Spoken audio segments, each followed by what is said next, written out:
I've started to dig into some things about how people see the relationship between the police and the communities that they see. And these are, and I tried to stick with things that were, super reliable, like the Pew Research Center, and, where they're digging in really deep.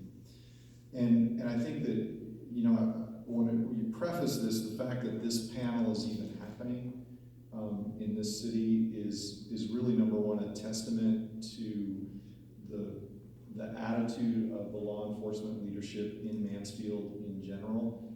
It's a testament to Angel and Bridget and their willingness and ability to try to put something like this together. But when you look at some of these, and I think it also tells us a little bit about how my business, media, takes problems that are real and shines a light on them, and that's important. But that sometimes that light magnifies so highly that problem that exists that we can't see how to make it better anymore. We no longer have the ability, the light is shining on the problem, but it's also shining in our eyes, and it's really difficult for us to then see that anymore. But in 2016, the Pew Research group did a study, and they asked people who are people of color and Caucasian people basically the same question. They asked them, do cops or police officers treat people the same? And the perception on that, the response to that was 75% of white people said yes, and 35% of black people said yes. So there was a big difference between the responses. And then the second question was similar, and it was said that police officers, again, this was a national survey, that police officers use the appropriate levels of force when dealing with folks that they're dealing with in a confrontational situation. And again, 75% of white people said yes, and 35% of people of color said yes. So there was a strong divergence. I would maybe not disagreement, but there was a divergence of experience. The lived experience, the perceived experience was different.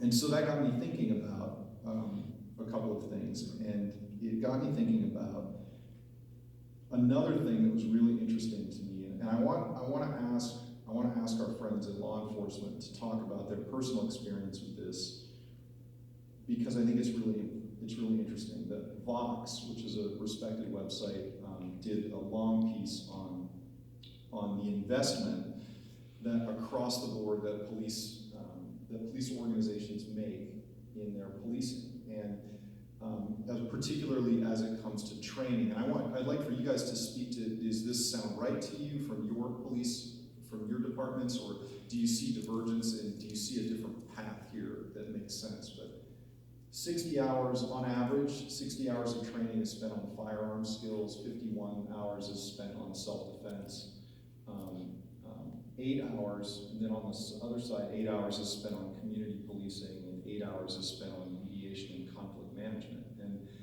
it was really interesting to hear you say, Officer Pete, how walking among the folks that you are protecting was one of the most important things that you saw from community policing. And then Carlos, it was this opportunity for this case manager to take a personal interest in you.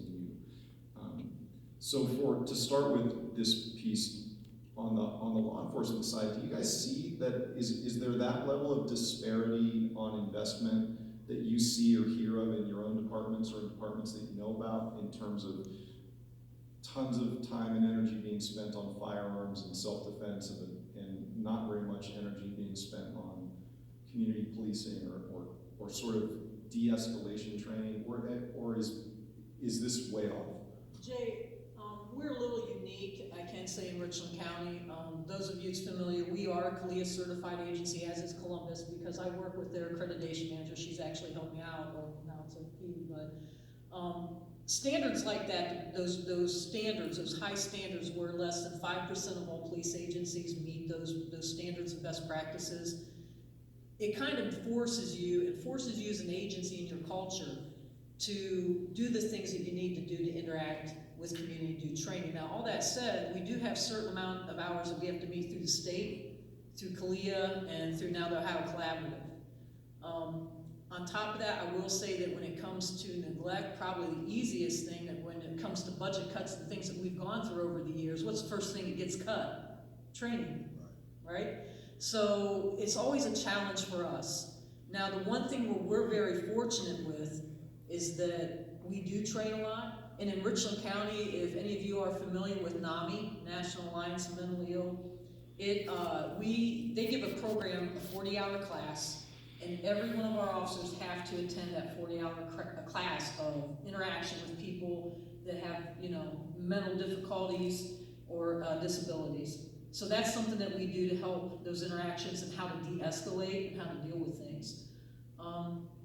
I do feel that there are some areas, if you take the country as a whole, I'm sure, that are having issues with that.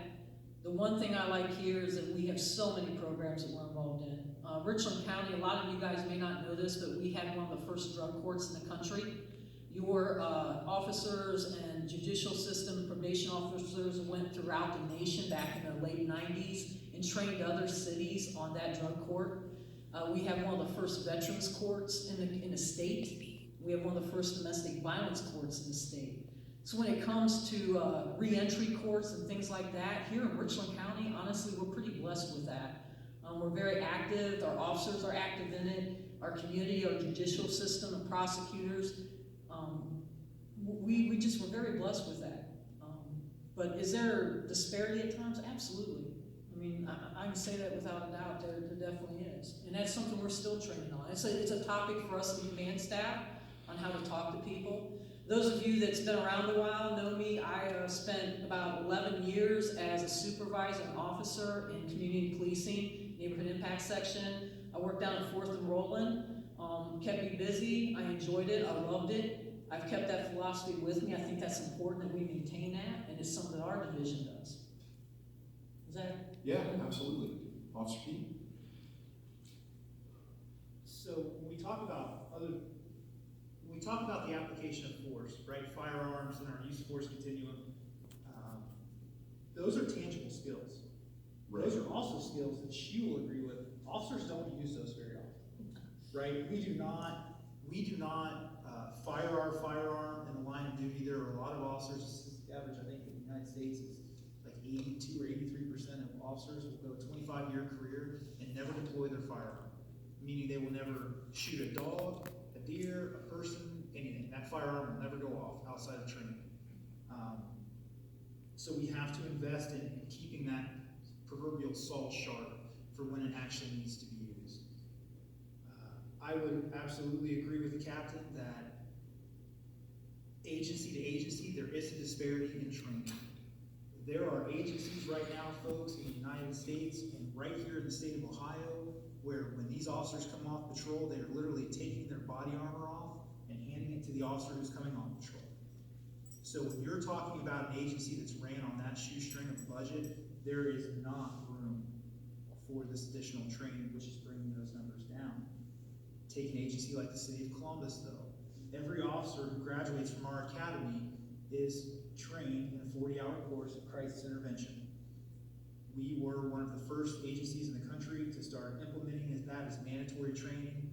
We also have applied behavioral sciences, which is implemented during the academy, where officers are taught de-escalation techniques and how to approach persons who might be in mental crisis or bridging those gaps in conversations. We are the 12th largest law enforcement agency in the country. We are the largest law enforcement agency in the state of Ohio. And I can say, much like the captain, we struggle with it. So it would only stand to reason that there is absolutely a disparity in training across the country, and it's unfortunate.